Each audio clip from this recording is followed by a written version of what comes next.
आप अपने परिवार के साथ खुशियां मनाने शहर के सबसे लोकप्रिय पर्यटन स्थल पर जाएं।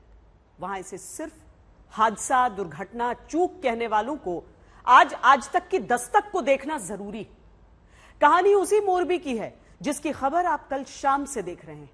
लेकिन अभी दस्तक देखना इसीलिए जरूरी है क्योंकि जहां पुल की देखरेख का जिम्मा घड़ी, कैलकुलेटर बनाने वाली कंपनी को पुल का ठेका मिलता है, वो कंपनी ठेका दूसरी कंपनी को दे देती है। 8 से 12 महीने का काम 5 महीने में करके बिना नगर पालिका को बताए पुल कंपनी की तरफ से खुल जाता है। 5 दिन से मोरबी के झूला पुल पर भीड़ आती है। न कलेक्टर को पता चलता है, न नगर पालिका को, न एसपी को, न स्थानीय पुलिस थाने वालों को। कंपनी टिकट लेकर भीड़ को जाने देती है, कोई रोकने नहीं आता। सिर्फ टिकट पर ध्यान दिया जाता है, भीड़ नियंत्रण का कोई इंतजाम नहीं होता। नतीजा 130 से अधिक लोग मोरबी के झूला पुल के टूट जाने से मच्छू नदी में गिरकर जान गंवा देते हैं। तो क्यों न कहें कि संगठित रूप से मौत दी गई है और जहां पकड़े जाने थे बड़े गुनहगार, वहां पुलिस 2 टिकट क्लर्क, 2 ठेकेदार, 2 मैनेजर और चौकीदारों को पकड़कर कार्रवाई का डंका बजाने लगती है।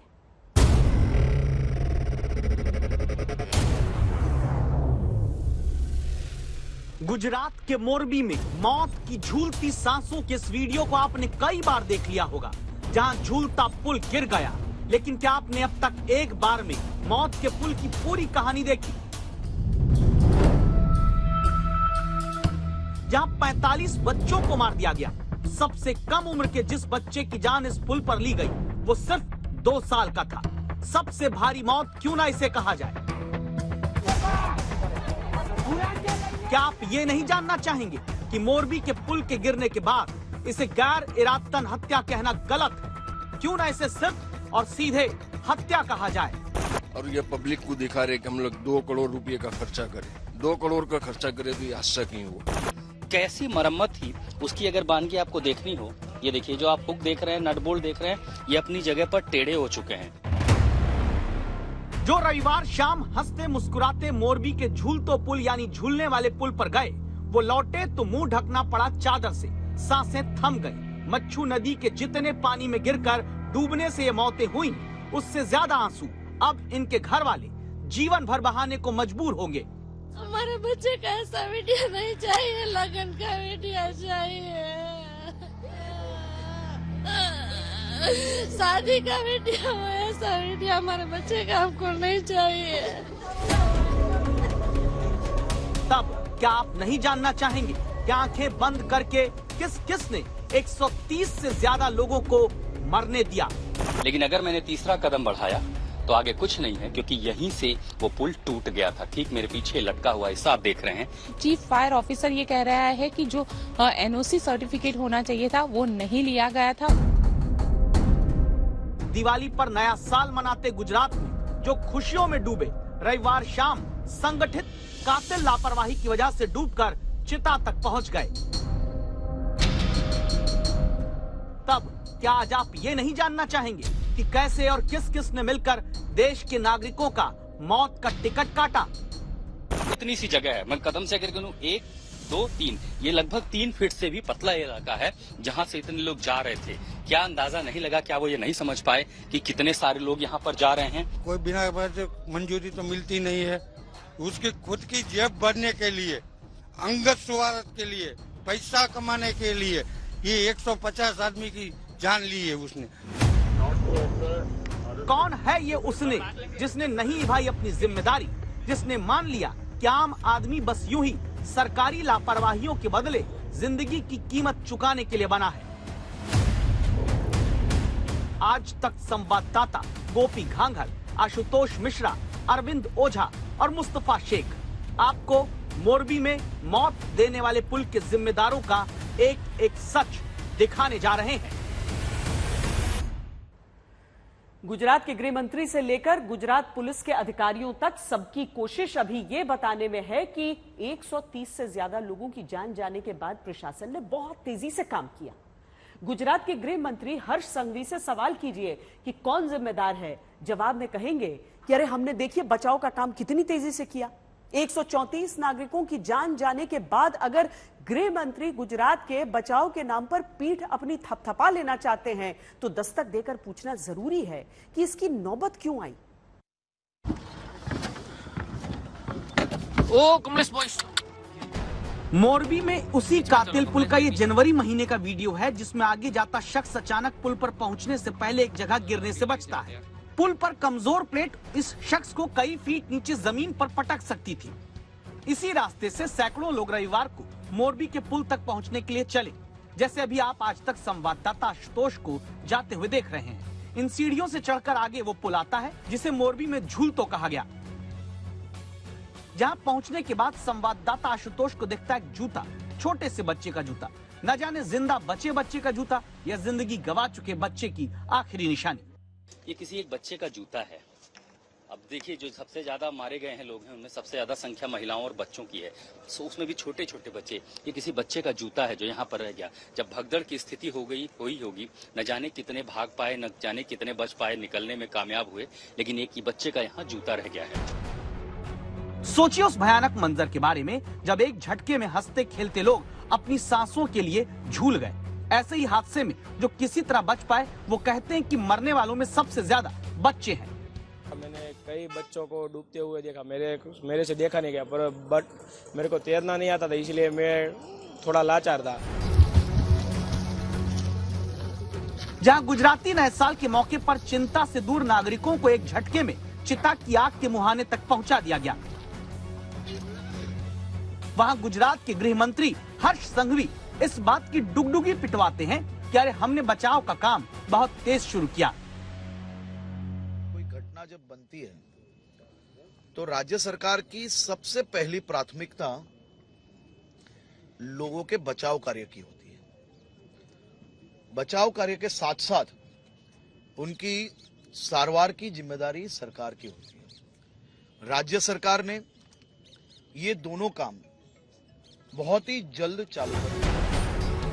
गुजरात के गृह मंत्री ना जाने ये क्यों भूल गए कि पहली प्राथमिकता सरकार की नागरिकों को ऐसे संकट में जाने से बचाने की होती है, न कि मौत के मुंह में जाने के बाद बचाने की। जहां मच्छू नदी में डूब गई जिंदगियों की तलाश ऐसे हुक के सहारे करनी पड़ी क्योंकि बचाव में लगे डाइवर भी नदी के मटमैले गंदे पानी में नीचे जाकर कुछ देख नहीं सकते। हुक जो है इनका इस्तेमाल किया जा रहा है। ये तमाम जो लोग हैं वो उसे अंदर डालते हैं ताकि अगर मान लीजिए कोई शव है, कपड़े से अगर फंस जाए तो कम से कम खींच के निकाला जा सके। हर्षवर्धन त्रिपाठी हमारे साथ जुड़ रहे हैं।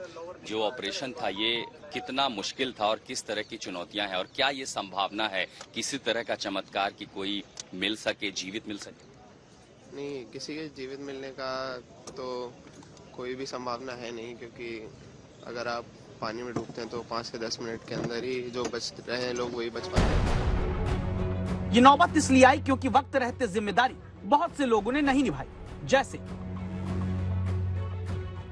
मोरबी में मौत के पुल में जिम्मेदार नंबर 1 हैं ओरेवा कंपनी और उसके अधिकारी। पहला आरोप यही कि पुल की मरम्मत का काम मिला लेकिन ठीक से नहीं हुआ। आपकी टीवी स्क्रीन पर इस वक्त 2 तस्वीरें। मोरबी का सस्पेंशन पुल यानी झूलता पुल जिस मोटी केबल के सहारे टंगा था, उसी टूट चुकी केबल को जांचती सरकार की तरफ से बनाई गई एसआईटी के सदस्य एक तरफ हैं और दूसरी तरफ उसी केबल को बेहद करीब से देखते आज तक संवाददाता। अब ये वो मोटा हिस्सा है। अगर मैं मरम्मत के नाम पर कहूँ, थोड़ा कैमरा नजदीक लाए, मैं को दिखाने की कोशिश करता हूँ।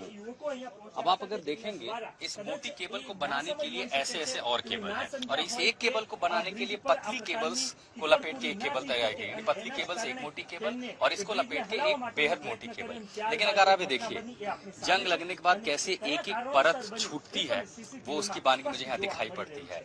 अब ये जवाब जरूर लेना होगा कि इतने पुराने पुल पे अगर आप कह रहे हैं कि हमने रिनोवेशन किया था, क्या इस केबल का सेफ्टी चेक किया गया था? सवाल उठता है, क्या रिनोवेशन के नाम पर सिर्फ खाना पूर्ति हुई? ये जांच एसआईटी भी कर रही है क्योंकि मौत के टूट चुके पुल के बेहद करीब जाकर खुद आज तक ने भी जानना चाहा है कि क्या हुआ होगा। क्या पुल को वाकई मजबूत बनाया गया था? ये आप देख रहे हैं, ये मोटा सा नट बोल्ट है। इस आकार का नट बोल्ट ये पूरी तरह से टेढ़ा हो चुका है। इससे अंदाजा लगाया जा सकता है कि भार कितना पड़ा होगा कि इस तरह के जाइंट साइज के नट बोल्ट भी ढीले पड़ गए।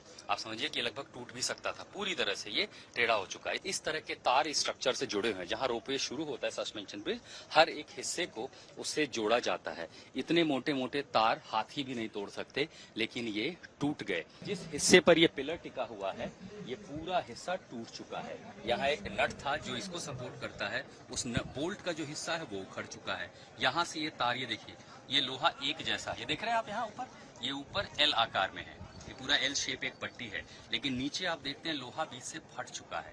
ये इसकी क्वालिटी कैसी होगी जब एसआईटी जांच करेगी, और कम से कम अगर वो तस्वीरें देख रहे हैं तो उनको ये अंदाजा लग जाएगा कि इसको भी जांच में शामिल किया जा सकता है। ये लोहा बीच से क्रैक हो चुका है, फट चुका है, एल शेप की पट्टी अलग हो चुकी है, यानी मूलतः ढांचे में जिसे ऐसा बनाया गया वो अब इस तरह से लिटरली फैल गया है।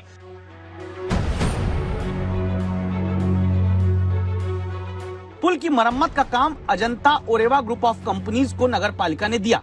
ओरेवा कंपनी, जिसके डायरेक्टर का नाम है जयसुख पटेल।